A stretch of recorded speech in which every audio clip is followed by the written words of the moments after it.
आज हिंदुस्तान की सबसे बड़ी अक़लियत मुसलमानों को मजलूम कह के मुखातिब किया और उनके ऊपर होने वाले मजालिम हो रही है, उनके ऊपर मजालिम ढाए जा रहे हैं, उनको कर्ब भरी जिंदगी गुजारने पे मजबूर किया जा रहा है, तो उनको नुमाइंदा चाहे वो असेंबली के इंतखाबात में मुंतखब हो या पार्लियामेंट में हो, वो हल्फ लेता है तो जिम्मेदारी होती है कि वो सबसे पहले उसकी आवाज बने जो मजलूम है, सबसे पहले उसकी आवाज और उसकी हक की लड़ाई लड़े जिसकी हक तलफी हुई है। सबसे पहले भी है कि पिछड़े हुए का साथ दूं, कमजोर का हाथ थामूं, मजलूम की आवाज बनूं, हक तलफी पर आवाज बुलंद करके हक दिलाऊं और इंसाफ की पुकार लगाऊं और जालिम के खिलाफ अपनी आवाज को बुलंद करूं। मुल्क के हालात आपके सामने है। इंतखाबात तो आ गई, मरकजी मिनिस्टर्स भी बने कैबिनेट में, तो कई वजीर आजम बने और कई चीफ मिनिस्टर्स भी बने। आज मैं यहां पर खड़े होकर ये सवाल करना चाहता हूं उन लोगों से, किसी का साथ दिया या नहीं दिया। नेहरू का साथ दिया, लाल बहादुर शास्त्री का साथ दिया, इंदिरा गांधी का साथ दिया, मोरारजी देसाई का साथ दिया, फिर इंदिरा गांधी का साथ दिया, राजीव गांधी का साथ दिया, देवेगौड़ा का साथ दिया, के साथ इस तवक्को के साथ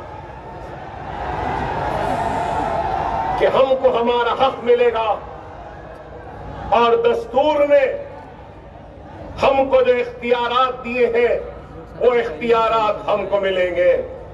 हर किसी का साथ दिया इस उम्मीद, इस तवक्को में कि हमको, इस उम्मीद के साथ साथ दिया कि तालीमी पसमानदगी दूर होगी, इस उम्मीद के साथ साथ दिया कि माशी परेशानी व बदहाली दूर होगी, हमारे बस्तियों में खुशहाली आएगी, हमारी नौजवान नस्ल का मुस्तकबिल रोशन होगा और तारीकी हटेगी।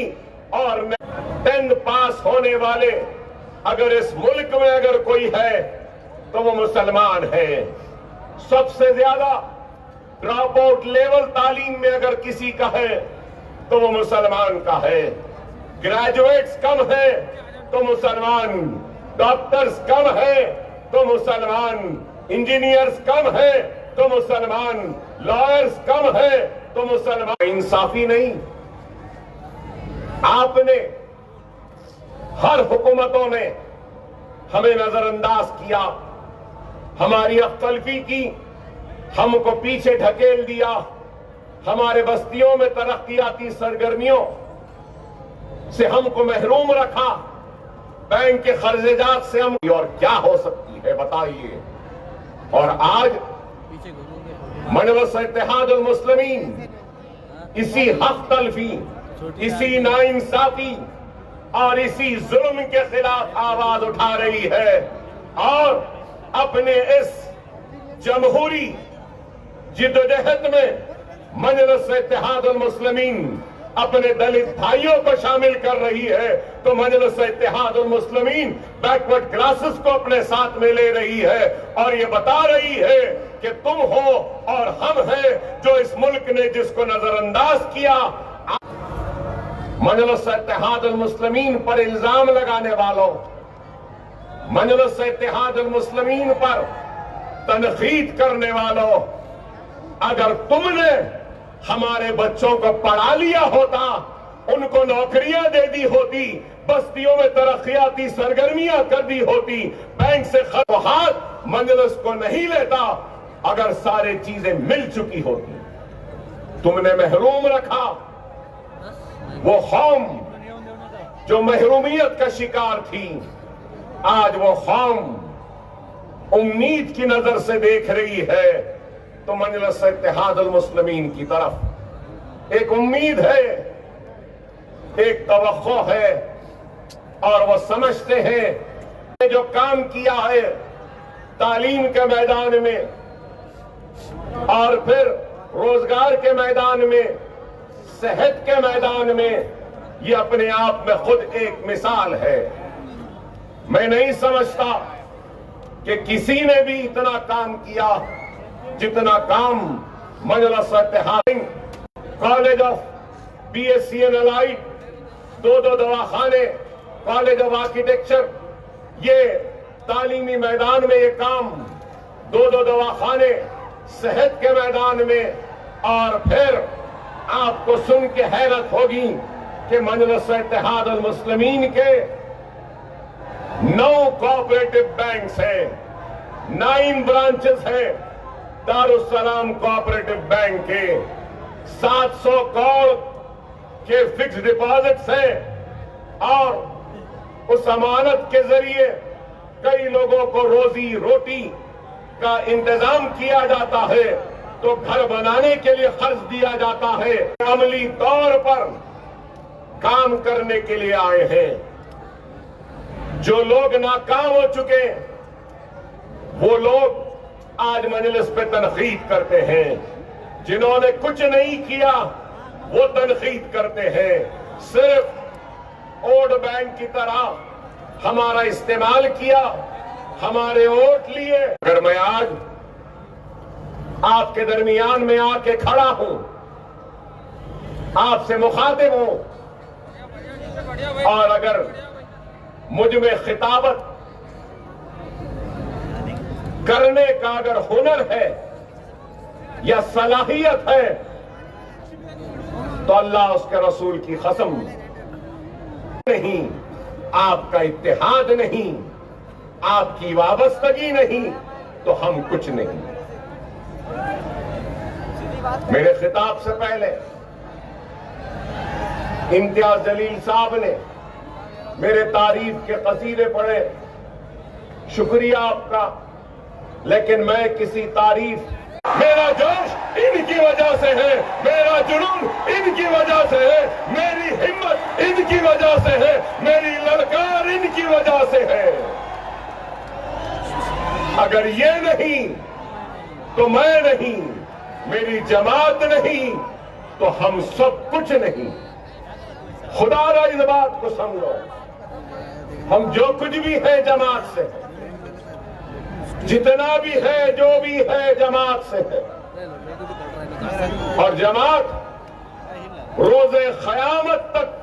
अल्लाह का शुक्र है कि अल्लाह सुब्हानहू व तआला हम जैसे गुनहगारों से काम ले रहा है, हम जैसे नाकारा लोगों से काम ले रहा है, हम जैसे बेकार लोगों से काम ले रहा है, हम जैसे लोग जो गलतियों का पहाड़ है, अल्लाह हमसे काम ले रहा है। अल्लाह का काम हमारा मोहताज नहीं है, ये रुकने वाला नहीं। अल्लाह का काम किसी के लिए थमने वाला नहीं। अल्लाह जिससे चाहे उससे काम ले ले। खुदारा मेरे प्यारे भाइयों, समझो, वक्त की नजाकत को समझो। मैं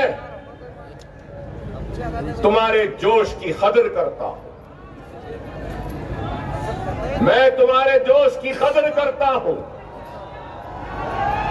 मैं तुम्हारे जुनून का एहतराम करता हूं, मैं तुम्हारे जज्बे को सलाम करता हूं, तुम्हारी मोहब्बत पे अपने आप को कुर्बान करता हूं। मगर खुदारा वो हम जिसके पास तुम्हारे साथ बांटने आया हूं, खुदारा सब्र का मुजाहरा करो, सब्र के दामन को छूटने न दो, होश के दामन को हाथ से फिसलने न दो। जो भी होना चाहिए, जोश और होश की जरूरत है। खोने का गम मुझे भी है, लेकिन मुझे यकीन है खोने का गम औरंगाबाद की आवाम को ज्यादा है।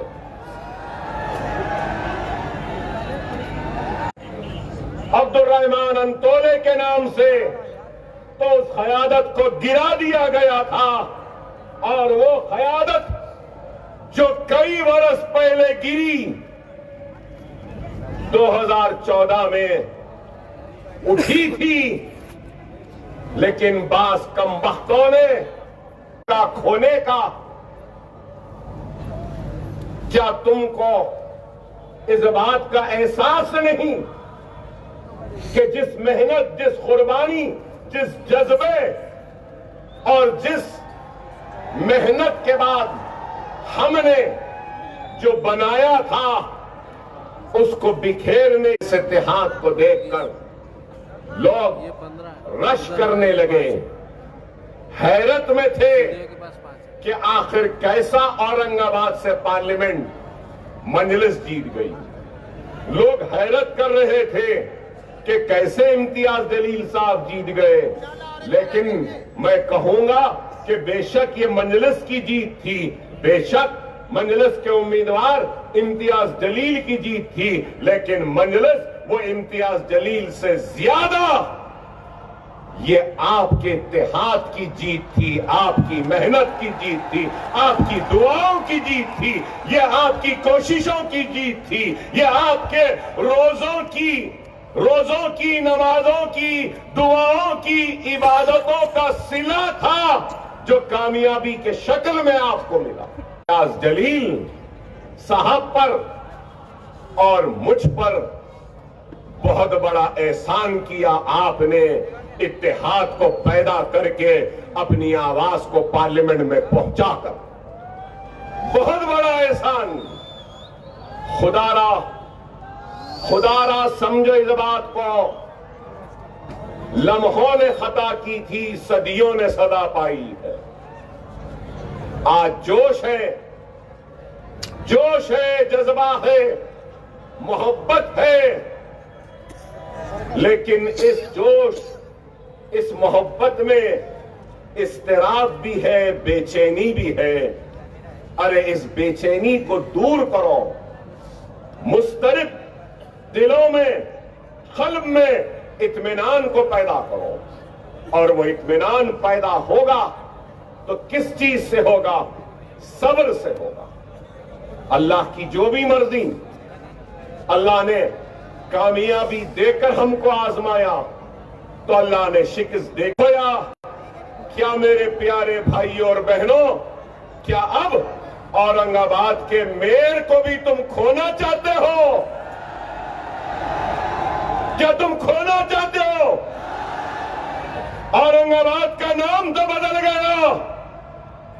क्या तुम अपने भाई को मेयर बनता हुआ देखना चाहते हो या नहीं?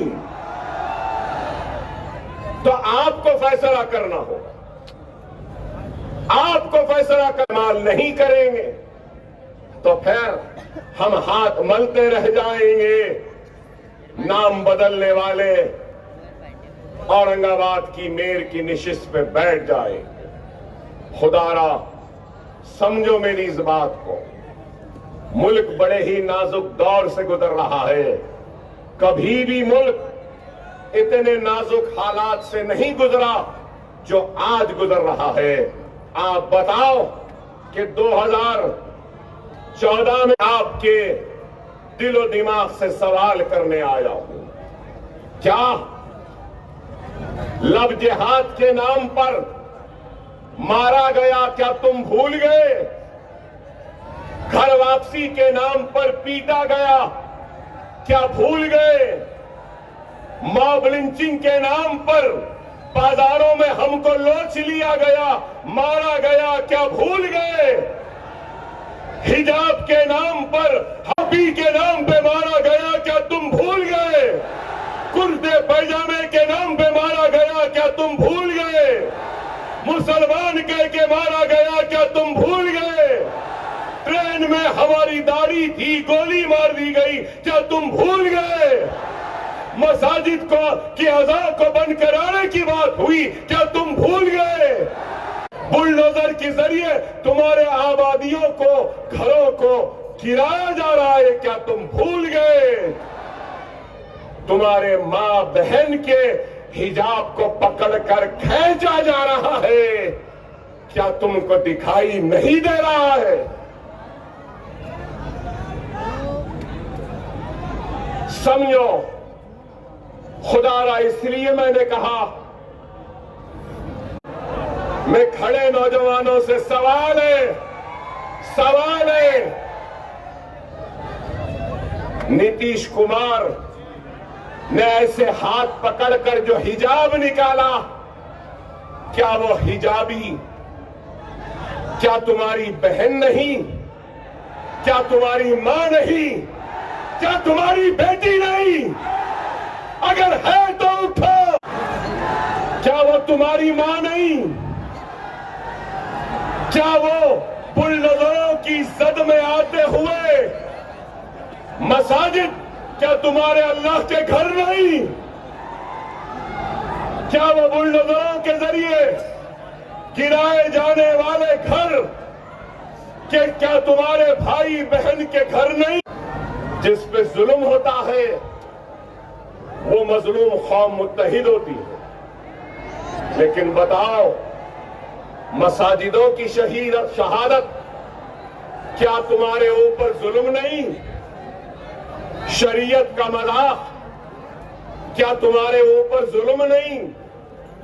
बुलडोजरों के जरिए तुम हो रहा है, वो मजलूम कौम मुत्तहिद होना नहीं चाहती। याद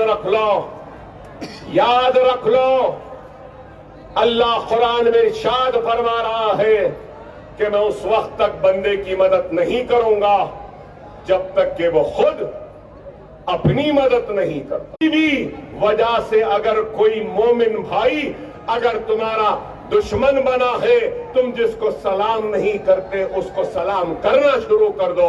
अगर किसी भाई से दूर है तो उसको करीब ला लो और एक हो जाओ। ये वक्त एक होने का है, ये वक्त करीब आने का है, एक दूसरे से दूर होने का वक्त नहीं है। समझो मेरे भाई, समझो, खुदारा समझो। मैं कोई मदारी नहीं, मैं कोई मस्खरा जोकर नहीं हूं। मैं तुम्हारा दर्द को महसूस करने वाला दर्दमंद रसूल अल्लाह का गुलाम हूं। लो रसूल अल्लाह के उम्मतियों के सामने आया है, फरियाद लेकर आया है। खुदारा समझो। अगर अभी भी नहीं समझोगे तो मिट जाओगे, तुम्हारी दास्तान तक ना रहे। मेरे भाइयों ने जिस मेहनत से घर बनाया था वो घर तोड़ दिया गया। आप खड़े हैं, मैं खड़ा हूं, मौसम सर्द है, लेकिन क्या उन लोगों का एहसास नहीं? रसूलुल्लाह ने कहा वो मेरी उम्मत में से नहीं। तुम रसूलुल्लाह के उम्मती हो, तुम रसूलुल्लाह की उम्मती हो तो अपने सीने में दूसरे भाई के दर्द, मॉब लिंचिंग की मजम्मत कर रहा हूं। बीफ बैन के नाम पर मारने पर मैं मजम्मत कर रहा हूं, तो मैं यहां खड़े होकर बांग्लादेश में भी सनातन धर्म को मानने वाले हिंदुओं को भी झाड़ों पे लटकाकर जो दरिंदे मार, फलस्तीनियों को मारना भी जुल्म है, इंसानियत के खिलाफ है। हम सबकी मजम्मत करते, हम सबकी मजम्मत करते, लेकिन आज आपको और हमको खुदारा मुनज़्ज़म होना होगा, मुत्तहिद होना होगा। हक की लड़ाई लड़ रही है, एक लीडर है जो आपके हक की लड़ाई बगैर किसी से लड़ रहा है, तन्हा पार्लियामेंट में खड़ा है, आपकी अजमत के लिए, आपके विखार के लिए, आपके हक के लिए, आपकी नाइंसाफी पर आवाज उठाता है, तो वह बैरिस्टर असदुद्दीन ओवैसी है। खुदारा समझो, आज मुल्क का क्या हाल है। नरेंद्र मोदी साहब को इस मुल्क से, तो वह नरेंद्र मोदी है। इस मुल्क को तबाह कर दिया, बर्बाद कर दिया। आपको याद होगा, यही नरेंद्र मोदी ने कहा था जब मनमोहन सिंह थे प्राइम मिनिस्टर, तो कहा था कि $1 70 रुपया हो गया, मनमोहन सिंह की उम्र से ज्यादा हो गया। बोले थे ना, याद है या नहीं? और आज $1 90 रुपये 21 पैसे हो गए। मिस्टर मोदी, तुम्हारी उम्र से बहुत ज्यादा हो गया। रुपया गिर, परवाह नहीं, स्टॉक एक्सचेंज बिल्कुल लड़खड़ा रहा है। नहीं मालूम कि कब स्टॉक मार्केट भी कोलैप्स हो जाएगा, इनको फिक्र नहीं है। डॉलर रोज बेच रहे हैं। क्यों? रुपया गिर रहा है, फॉरेन रिजर्व कम हो रहा है, फॉरेन इन्वेस्टमेंट नहीं आ रहा है, लेकिन इनको फिक्र नहीं रहा है। रुपया गिर रहा है, जितना कमाया पूरा अंदर हो रहा है, तो इन्वेस्टर्स नहीं है, लेकिन इनको इस मुल्क की फिक्र नहीं है। शौचालय बोले, क्या शौचालय बने? 15 लाख 15 गैस निकाल सकते हैं, कभी प्लास्टिक सर्जरी, अरे क्या क्या नहीं बोले। और ये भी बोले मैं गरीब का बच्चा हूं, गरीब के घर से आया हूं, मैं चाय बेचता था, रेल की पटरियों के पास चाय की बंडी थी, चाय की केतली थी, लोग कभी कड़क चाय पूछते थे, कभी नरम चाय पूछते थे, कभी ऐसा। एक फकीर था, बादशाह हो गया था। एक बादशाह था, फकीर हो गया, लेकिन उस फकीर की फकीरी में भी बादशाहत थी। अफसोस के इस बादशाह के, आप करप्शन को खत्म करेंगे बोले, मोदी साहब बोले कोई ना खाऊंगा ना खाने दूंगा। कोई नहीं पूछ रहे, इम्तियाज जलील साहब आप पूछना था। 6500 करोड़, अरे अगर कोई पैसा दे रहा तो क्यों दे रहा? मोदी आप क्या दिए थे जो इलेक्टोरल बॉन्ड में आपको इतना पैसा मिला? अरे 6500 करोड़ तो वाइट है, ब्लैक कितना भी थे। क्या पार्लियामेंट में कोई कानून बनाया गया जिसमें यह कहा गया था कि पेट्रोल में एथेनॉल मिलाया गया ना? आप बोलो, इन्होंने पेट्रोल को भी नहीं छोड़ा। पहले पेट्रोल प्योर नहीं है, आपको भी मालूम, मुझे भी मालूम। आप बताओ, ये मुल्क से मोहब्बत है? इलेक्टोरल बॉन्ड, एथेनॉल, हम बीफ नहीं खा सकते। फोन है ना, फोन है तो खोल के देख लो, इंटरनेट पे जाओ, है बोल के लॉन्च देंगे। लेकिन सबसे ज्यादा बीफ हिंदुस्तान से बाहर जा रहा है। क्या है? खुदारा, आप समझो इस बात को। मोदी भक्तों, गौ रक्षकों, गौ रक्षक, कोई बोलने वाला नहीं है। अरे आज सब पार्टियां हैं, कांग्रेस है, एनसीपी है, शिवसेना है ना। शिवसेना टूट गई। क्या कलमा को भाई नहीं मिल सकता? क्या हम नहीं मिल सकते? क्या हम एक नहीं हो सकते? अरे ये सब मिल रहे हैं और हम हैं कि हट रहे हैं। मुझे टिकट नहीं मिला, मुझे इज्जत नहीं दी, मुझे कुर्सी नहीं मिली, मुझसे हाथ नहीं मिलाए। अरे इज्जत, जिल्लत, शोहरत, दौलत, मौत तो हयात सिर्फ अल्लाह के। ईसार करना पड़ता है, कुर्बानी देनी पड़ती। जमाती जिंदगी आसान नहीं होती। जमाती जिंदगी एक कांटों भरा लिबास है।